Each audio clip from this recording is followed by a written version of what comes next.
Hello and welcome to the 91st episode of Growing Up Geek, the weekly podcast for geek entertainment and nostalgia. My name is Brad, and I am joined by a man whose knots have been thoroughly scribbled, my brother Rob. It ought to be a party. Yes. Yes. What does that mean? Nothing.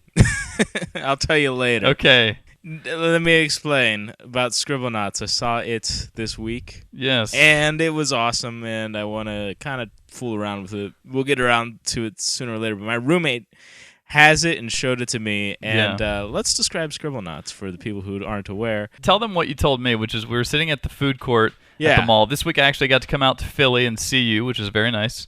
And and you told me his demo of Scribblenauts. I thought it was worth repeating. He's like, here he is. Here's the guy. And, well, what do I want to do? Well, let's drop God into this picture. So he pulls up the keyboard, types in God. Right. Out pops a short bearded man in a robe. Plop. And then he's like, okay, and we need God to fight somebody. So he starts typing. He's like, Cthulhu. Naturally. Which is difficult enough to spell, but then he spells it, pushes enter, and then appears this squid-faced creature. Yes. But Cthulhu was too big to fit on the screen, so he did a dragon instead. Picked a dragon. So we had God fighting a dragon. He's like, all right, and it looks like God needs a little help, so I'm gonna give God a types it in shotgun. Right. Drops a shotgun, hands it to God. God starts blowing the dragon away with a shotgun. So Scribblenauts is God fighting a dragon with a shotgun. As advertised. Advertised. That's pretty cool. I know I've been reading a lot of reviews for this game, and like when you hear that stuff, it sounds awesome. Yeah. And people are saying that it fails a little bit in the execution of those concepts. Like as a game, that the physics of it break a little bit. You know, just all the things that you think you'd be able to do. Yeah, well, I don't know. I haven't seen too much more of it. Right. But the initial impression that it makes, it's no wonder that it was such a hit at the various trade shows that it showed off at. And so, right. I mean, it's definitely worth a look in my opinion. So I'm going to go look at it. Yeah, look at it some more. I know the start screen is like you can just drop anything in, basically. Yeah. See, I mean, it almost seems like it'd be worth it just to have that, you know? Exactly, and play around. And it's sandbox gameplay, but it's a little more... You know what it reminds me of is kind of like text-based adventuring, right? Like Zork or something, where once again you're kind of just you're guessing. You're like, I wonder if this would do anything. Like if I type this thing in, is it gonna make stuff happen, or is it just gonna say I don't recognize it? And every once in a while, when it does recognize something you've typed just goofily, it's just it's like genius. Exactly. Yeah, I think it would be like depending on how many moments like that you had versus how many moments where. Like, everyone keeps mentioning that the bridge is too short. If you just type bridge, it's too short to get across a gap. But if you type drawbridge, it is, or like other specific bridge types. So it's like, I guess it'd be a mixture of moments, whether you have awesome moments or whether you have sucky moments. But yeah, that's Scribblenauts. Just real quick, I wanted to mention that. And so let's go ahead now and get into some geeky news. Rob, what was your favorite geek news story this week? J. Allard is back. Oh! The eyes of Allard have fallen upon us once more. This is real. This is real because I gotta say he's been rumored to be back so many times. You know what I mean? And it's like, where are you, J. Allard? For those people who don't know, J. Allard, a Microsoft exec, the father of the Xbox, or one of them, 360 anyway. Yeah. Bald dude who Microsoft made over. An extreme makeover. Kind of turned into the hip spokesperson of Xbox 360. Prior to its launch, he was like the face of the development team for the 360, and then he just disappeared. Pretty much, and everybody's just been like, oh, and I've mentioned before my extreme kind of like hurting and nostalgia for this man because he was there like as the cool like buddy to introduce you to the 360 and be like, yeah, we got friends lists, and you saw videos of him, and then it was like, gone. Yeah. Literally. A lot of people, like when they turned on their Xbox, there was a video that started with J. Allard like appearing and like be like, welcome to the 360. Like he is that kind of like, it's like a mascot. Exactly. He was the closest thing to a mascot the 360 had with no Halo in tow at launch. Yes, and old people out there need to take notice. If you're losing your hair, shave it all off because it makes you look like 20 years younger, as it did for him. At least I think it does. Right, and add an earring. But yes, add the earring. So anyway, what is J. Allard up to officially? Jay Allard is up to Project Courier, or Project Oahu, as it was before that. Great, joins Natal. Exactly. But it's actually a tablet computer. Microsoft's second stab at a tablet machine of some kind. Right. And first of all, it's dual screen. Yeah. It's not a keyboard and a touchscreen tablet. Like, this is just, you open it up. It's maybe like the size of a folder. Yeah. And then on either side, there's a screen. Like 2 glass screens, basically. Exactly. And the center portion is like where you press a button, like the iPod or the iPhone home button, kind of. I guess. From what I looked at, and they were saying that like you can drag files into the center portion as like a holding area in between sections. Yeah. And this is also real. We should totally say this is not like the Apple tablet. This is a legitimate. Like, there are actual pictures. There's a picture that I've seen, sketches, drawings, and stuff. Also, it uses a stylus, which is kind of like iPhone caused this whole rebellion against styluses. Like, the moment like Apple was like, we've discovered the perfect input device, your finger.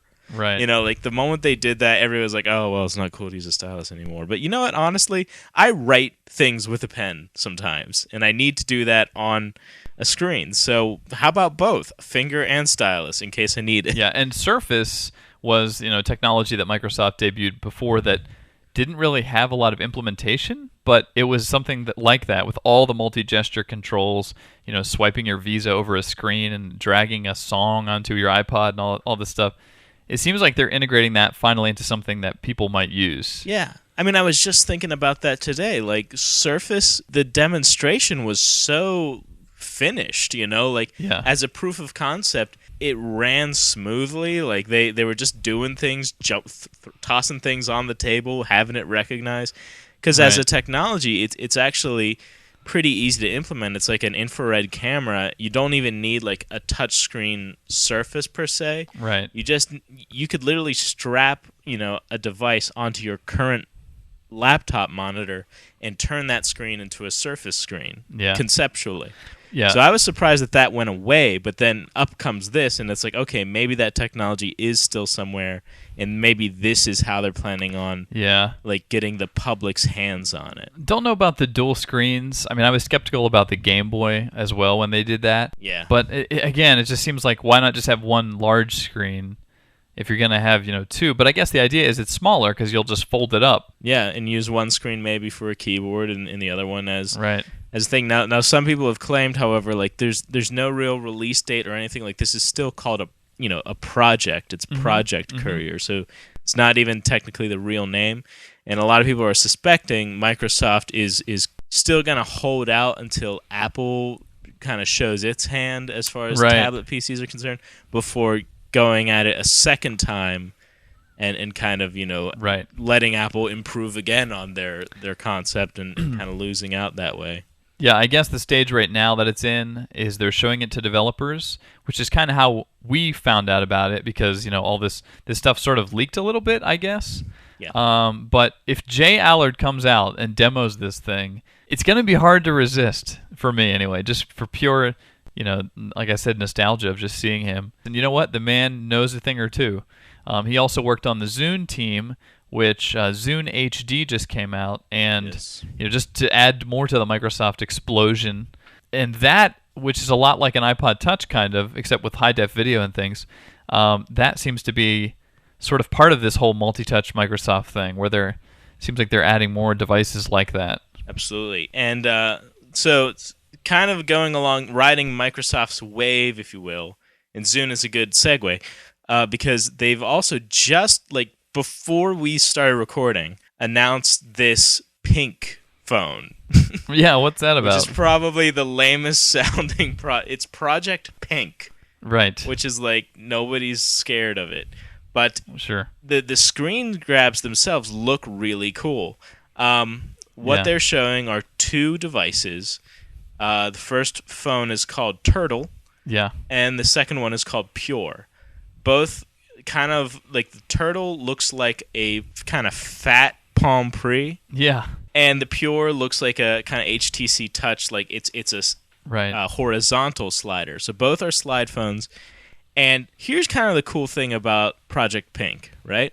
Right. Firstly, Microsoft is going back to the drawing board and sort of saying, okay, forget Windows Mobile. You know? Recently, even Palm has stopped supporting Windows Mobile. Right. They're going full Web OS, and so that was sort of like they took a hit there. But the second thing that's cool about this, as far as I can tell, this has been confirmed to have Zune service. Right. Which means subscription music from day one on this phone through Zune. Yeah, if it's going to allow you to stream, I mean, obviously, it could just be, downloading songs, but dude, that would be great. It would be. And suddenly, like, oh my goodness, competition, like where we were just talking about Rhapsody going out on the iPhone. Now here's this thing with Zune, and Zune lets you keep 10 songs a month forever if you ever want to cancel the subscription. In both cases, it looks like a kind of more robust thing than the Palm in terms of how big the keyboard is and stuff like that. Yeah. Wow. So you've got phones, a tablet, or a courier, or a book, or whatever you want to call it. Yeah. You've got Zune HD, and then you've got Windows 7 coming out next month. It's like everything's exploding at Microsoft. Yeah. And for Windows 7, all I have to say is, it ought to be a party. Yeah, what is that? You said that at the That is, and I will send you a link here, but there's not really time for you to watch it while we're doing the show. Right. The best promotional video I've ever seen since Nintendo unveiled the Rumble Pack. Okay. Is that in a bad way or? In both. As Gizmodo describes it, you're watching something that's so surprising that you can't believe what you're seeing, that you literally have nothing to add to the visuals. Well, we'll have to check that out. So it's the Windows 7 ad of some kind, right? It is a Windows 7 video explaining to you how to host a launch party for Windows 7. And there is a young geeky guy, a old grandma lady, a kind of mom-aged person, and then, a black guy. Right. And they're all just standing around the counter, munching on food, and talking about, well, my party. It's kind of one of those half, commercial, half, they're shoving buddies hanging out and just, Well, I've seen the other commercial where it's cutouts and very cheesy graphics and a girl mispronouncing things. So I think they're trying to go a lot more sort of sarcastic, maybe making fun of themselves a little bit with this one, which is, I think, the right move. But that's the thing is you're watching this waiting for some sort of sarcasm or anything, and you're like, wow, this is serious. This is serious. These people are like, yeah, if you want to host your Windows 7 launch party, make sure you have a list of tasks or of activities when your friends come over. And before they come over, make sure you give yourself at least 2 days to install Windows 7. What?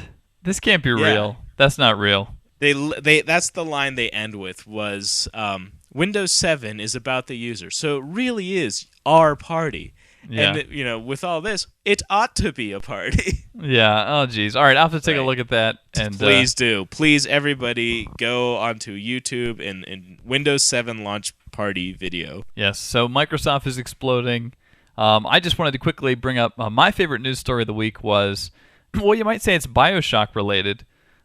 If you like BioShock, which I know you do, how about BioShock for $5? Wow. Yeah, there's a company called Direct to Drive. It's one of these download sites that lets you get games legally through download. And they are turning 5 years old, and to celebrate, they're doing a big, 50-plus games for $5.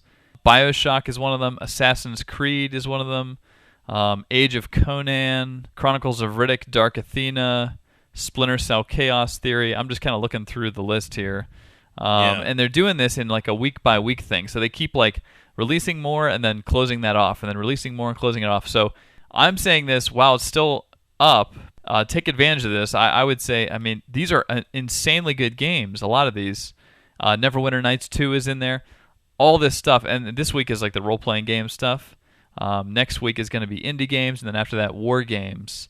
It's obviously the PC version, and you'll need a PC that can run that. But yeah, That adds a level of appeal kind of to me. I mean, I'll have to dig out my PC to play it, but, as much as I love playing a console game, every once in a while I wonder, what's the mod community doing to this game? Right. I would be interested in seeing what people have done to BioShock, or especially, Grand Theft Auto or Left 4 Dead. Yeah, Grand Theft Auto Vice City is one of them, $5. I'm just looking over this. But, absolutely. And I have friends at work that, are real conscious about money. Married guys who want to play games, and they end up eBaying a lot of times older games. But these are new games like BioShock and Assassin's Creed. I mean, anyway, $5. Get in on that. So that's direct to drive. It's the number 2 direct to drive, and I've basically just advertised for them. But I mean, that's worth an advertisement, something like that. And all of these online services keep competing. Steam is the biggest. Good old game. Yeah. They have all the Tex Murphy stuff. You know how huge a fan I am of that stuff. So, all right, awesome. Well, let's move on now to our main topic of discussion. We're actually gonna play a pre-recorded bit of audio this week. I was in Philly. You already live in Philly, but I came to see you this past week, and we went to the Star Trek exhibition. And enjoy. We'll be right back. Okay, so we're here in a remote, random park on location in Philly. If there's a mugging, we will notice it. Hey. I'm here with a crowd of geeks and non-geeks. Rob is here. Hi. Sarah. Hello. Mike. Hi. And Amber. Hi. And John. Hello. So I'm passing this mic around. But we just got out of the Franklin Institute where we saw the Star Trek exhibition, not to be confused with a convention. Yeah, don't say the C word. The C word is the convention. Many people we told thought it was a convention, and that scared people. Amber was brave enough to come. Oh, my. Thank you for coming, and Sarah as well. Yes. And so, first of all, this museum, I would say not the greatest museum. Was it a museum, actually? Kind of. There was a twisted machine there that played like a dark version of the Happy Birthday song. Yeah, that was, you wheel it up, and it was like a music box, and it was just, Happy Birthday to you. Yeah. On the rooftop, there was a telescope that peers into the sun. See everything but just a white dot. I couldn't see anything. Amber, I know you said, did you see anything? It's just a big white ball. Why can't we look at something better? Yes. There was also a moon rock, but when I saw the moon rock, I felt kind of duped. Like people that don't believe in the moon landing, I was suddenly like, I could see this. Because there's just a sign. I don't know. Did you see the moon rock? No. Okay, there's just a sign that says, this is a moon rock. I've got 100 moon rocks in my backyard. I was like, if I didn't know any better, that just looks like a rock. A can-crushing device that never crushed the can. So that was very productive. And then basically what amounts to a time-based puzzle from Crash Bandicoot, but down to a little ball rolling through a engine. Yeah. And none of us could make it work until the very end, where you guys have to believe me, Sarah and I managed to get that ball to roll through that series of things. And We were inspired by a random man who did it on his own. How many of these things either don't work properly or just are completely broken? We pumped that rocket up to 70 pounds of pressure. 70 pounds of pressure, and then we pressed the launch button, and it went about 3 feet, maybe.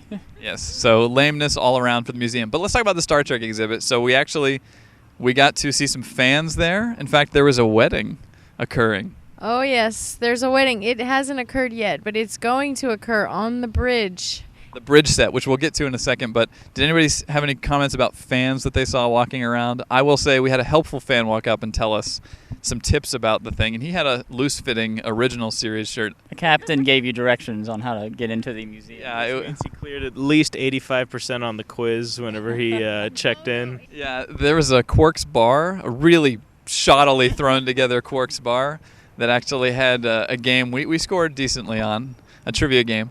But, okay, in Quarks bar was the Enterprise D saucer from the movie Generations, the one that crashes on Viridium 3. And I thought that was really... I mean, we took our picture next to it, and I was like, that's kind of cool. But then I looked, and it was the real model, and I thought that was pretty great. I don't know, anybody? Yeah, it had the char markings on the outer rim of the saucer section for when it burned through the atmosphere and landed on the planet. You could tell. Yeah. I mean, in retrospect, that was maybe one of the more exciting things, but I guess we'll get to that later. We saw one fan, as we were driving up to the place, was in full kind of Voyager uniform. Yeah. And that's how we knew we arrived, but after that, not that many people really dressed up. No, I think you said you saw a woman with like a golden sash. Like, is that from the alternate realities? I think it was from the alternate reality. Their evil personas in the Mirror episodes, and I think she was like Uhura's evil twin. I think that's just Philadelphia. I did see one woman that I was like, I think, is that her garb or is that a Star Trek uniform? I really couldn't tell. It's like a white outfit. Anyway, so we saw that. We saw the Enterprise D saucer. I thought that was really cool. And then we saw some costumes. You saw the Ricardo Montalban Wrath of Khan. Yeah, it was the first thing I saw when I walked in, and you could see his wonderful outfit that exposed his cleavage from the Star Trek II, The Wrath of Khan. I was disappointed the cleavage was not under glass. Yeah, just the plastic mannequin didn't look as impressive. Yeah, and we saw a bunch of William Shatner costumes, which sort of showed the evolution of his girth over time. And Amber commented on the first one, right? I mean, he's minuscule. He's shorter than me. The outfit made it look like he was a tiny, tiny man. William Shatner, before he ballooned up, was a child on the original Star Trek. Apparently, it was really tiny. And then you mentioned the pants were flood pants. Yeah, they were almost like capris, so it made it look a little shorter than it probably was. Right. Yeah. And then we saw a Klingon, what we were told was a Klingon man costume that was literally like stuff purchased from a woman's outlet. I mean, the original series, yeah. From Dress Barn. From Dress Barn. The pink go-go dress that we saw. That was that was tasteful. No, but I was like, holy crap, the original Klingons were wimps compared to later. The armor was an improvement later. But yeah, it was like this gold sash. Anyway, we saw that. We got to see Data, his head, his legs. His random hard drive in his knee. Yeah, there was like a circuit board attached to his leg. Yeah, he just had some capacitors and resistors attached to the top of his leg. You really got to see how cheap some of this stuff looks up close, which I have to say, a little bit of sadness. When you actually look at it, it's like stickers. In terms of costumes, we saw Data, his actual costume, but the badge was like torn off and there was just Velcro. I thought that was kind of sad. Well, yeah, I mean, no, it wasn't even Data, though, was it? You mentioned, like, the prosthetic thing was actually his doppelganger, not Lore, but his twin, B4 from Nemesis. B4. Yeah. B4, because he was... Wah, wah. Or I was before. That's true. I thought you were saying, like, beef or... Beef or chicken. So then we got to the bridge where there was a no picture policy, and that's where the rebelliousness kicked in on Sarah's part, which is pretty awesome. No, you took a picture of us on. You can't record this. We didn't do anything. We didn't take pictures. We mentally took pictures. It wasn't on our Blackberries or cameras at all. No, I'm sorry. Yes, okay. I took absolutely no photos on my camera phone. There was no, like silencing the flash or turning off all the sound effects and just merely pressing a button. I was receiving texts, and I had to hold them up to the light at a certain angle. No loud coughs followed by a large flash. They're all liars. Okay, wait, confirmation. He's lying. But okay, so this was the part I was most excited about, was to see the Next Generation bridge set. Unfortunately, it's just a replica. But I told Amber beforehand, if they have that, I'm going to turn into a child when I walk onto the thing, because I loved that set so much.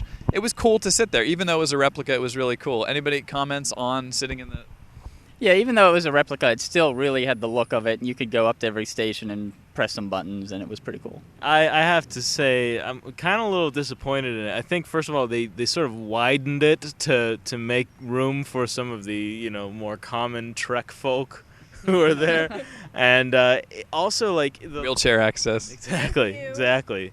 There you go. The lighting, however, like it wasn't the same lighting that you get on that bridge. It was kind of dark and like exhibity. Like what I wanted was like the bridge replica. Like I wanted to feel like I walked on set. Bright lights and everything. Exactly. That same sort of thing. And I figure if you're gonna build a replica, why not go for that sort of degree of accuracy, at least with your replica, if you're going to do that. Part of the issue was, I think it was actually the set, and I'm not sure about this, from the set from the Star Trek experience in Vegas, and I think they just took it apart and brought it here, and it travels, and they probably just didn't get the lighting and all that stuff. It had a lot of watermarks from martinis that were set down and whatnot, scratches on the wood. It was definitely beat up, yeah.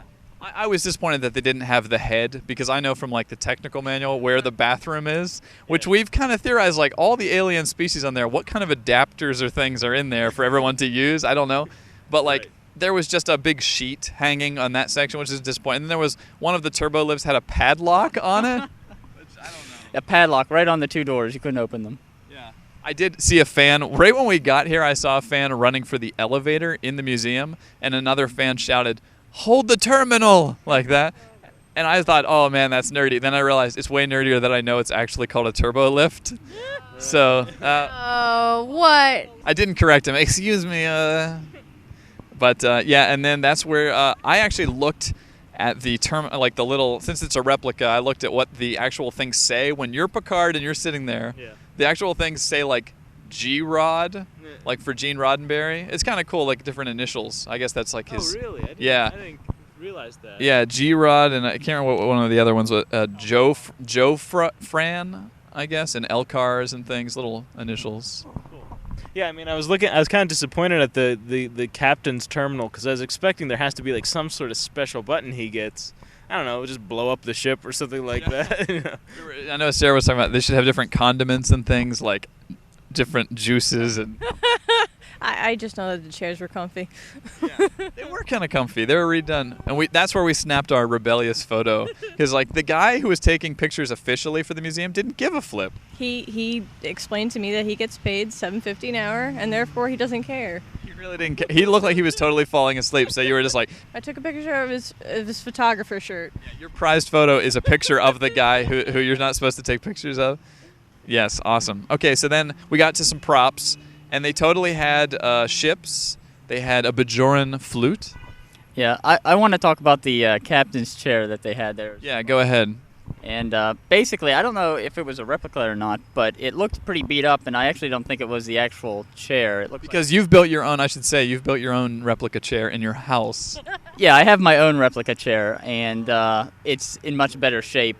And I will say that I think mine's a little more comfortable. That was cool. And then I thought it was cool to see a lot of the models. I think a lot of the props looked cheap, but the ships, they held up pretty well under scrutiny because they're going to be shot closer, I guess. So, yeah, I mean, they had that full-size thing from Nemesis. They seem to have no trouble acquiring Nemesis props. Like, let's just point this out. This is easily done. Nobody's going to auction that off. But I have to admit, I didn't even know what that large ship was, and it was like the biggest thing in the exhibit. Yeah. Do you know what that was? It was a fighter ship on the Romulan ship. I think they called them like Scorpion ships or something. They're Remans, though. They're not Romulans. They're Remans, because you have to hold up the Roman mythology correctly.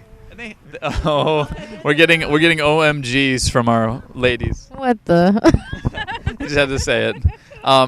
Yeah, there was multiple ships, multiple things like that. I thought those were decent. There was some gold-pressed latinum. Yes, gold-pressed latinum, very rare material they had there. You know, thin layer of glass. I could get myself some. But then, like, the cheesiness of the exhibit sort of came out whenever we saw the Enterprise A model completely flipped upside down, being held together by tape. Yeah, it was taped. It broke. It was funny. It was like battle damage. It's dino damage. I originally, when I saw that, I thought that was going to be like, okay, well, understand that the way the ship is designed, they originally had to film it upside down. Yeah, right. The way it was weighted. But no, it turns out like that thing just literally flipped over and wasn't supposed to be. And they tried to fix it with tape, but it's like, you're the Franklin Institute and you're supposed to have all these funds to make things stand up straight. Well, coming from the same place that has all the broken machines, yeah, they're the Franklin Institute. Yeah. This is all really tarnishing Ben Franklin's name.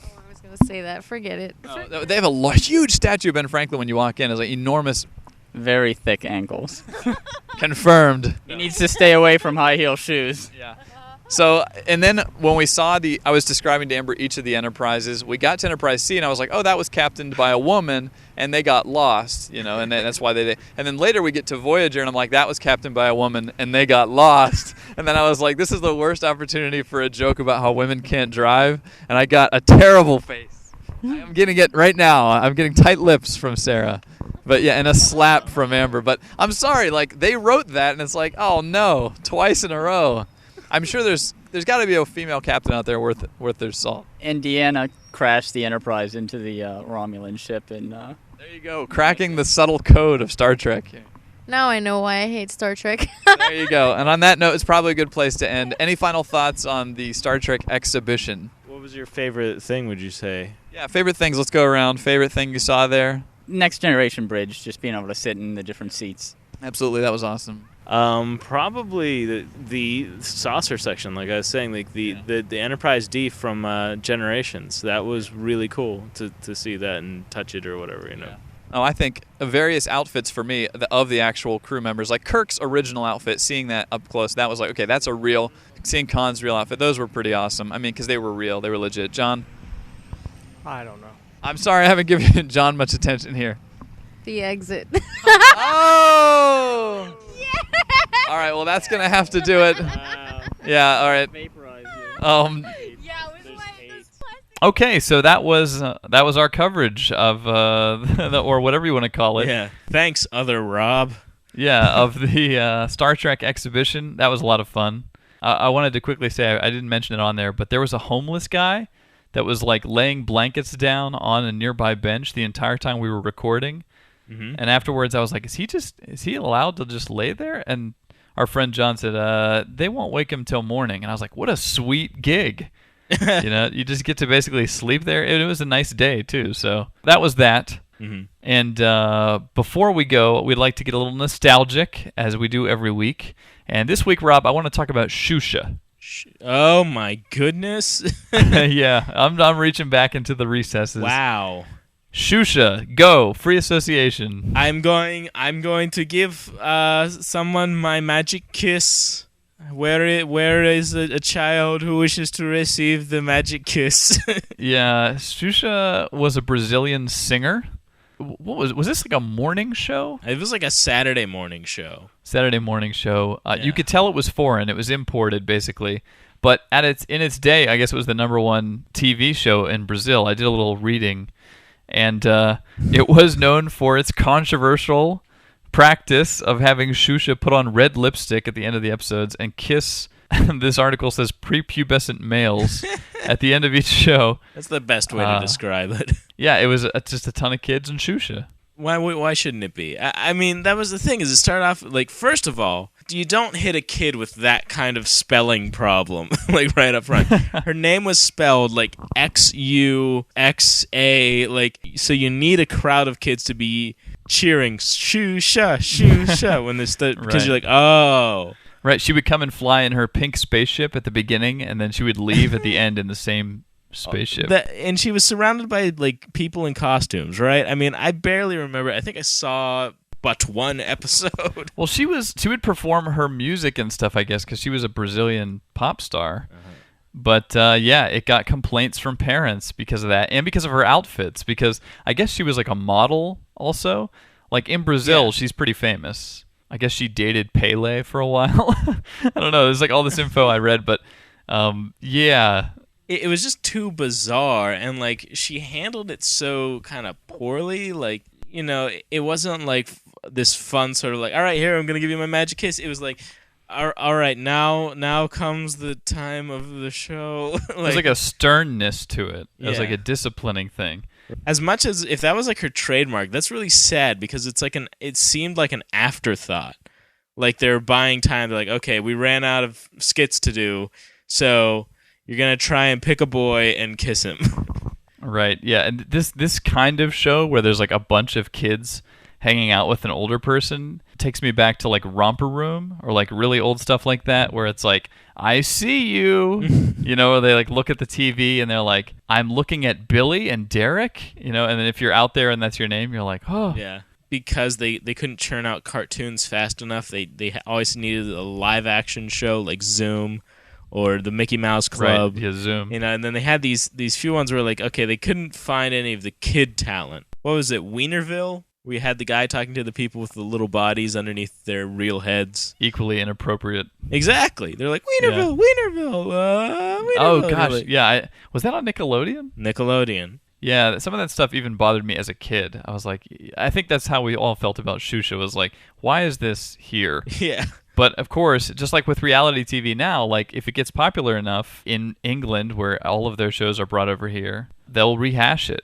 They rehashed Power Rangers from Japan, they rehashed The Office, they rehash Who Wants to Be a Millionaire, doesn't matter. It's like what you're talking about with everybody trying to find like they want a sure thing. Right. Yeah. There's not many people want to take a risk these days. And they brought it over in a pink spaceship. So there you go. And you know what? It was a bad idea, and don't do it again. We're not really that upset about it, but yeah, it just Xuxa crossed my mind, and it was like I had to share that. So hey, if you watch Xuxa, or if you you know what, if we just have our facts wrong and we're just spouting crap and you need to correct us, by all means, send us an email. You can just Google Growing Up Geek, click on our email link, and we will be alerted to your presence. And as always, you can follow Rob throughout the week on Twitter at twitter.com/GUGRob. Once again, my name is Brad. Oh my gosh, I'm starving. Let's eat. And we'll talk to you later. I think the biggest thing is to be totally creative with the party and the activities. Yeah. I mean, this is your party. Good. Yeah, good, exactly. Right. Can you believe that Microsoft put the launch of Windows 7 in our hands? Are they nuts or what? Well, maybe by letting you be involved. Ooh, that was harsh. I mean, I don't know. Really, it does make total sense. Windows 7 is all about the computer user, making everyday tasks more simple, working the way we all really want it to, and making new things possible. This really is our launch. Yeah, you're right. So it ought to be a party. Have fun out there. Cheers. Have a good one, guys. Oh my gosh, I'm so hungry. Let's eat.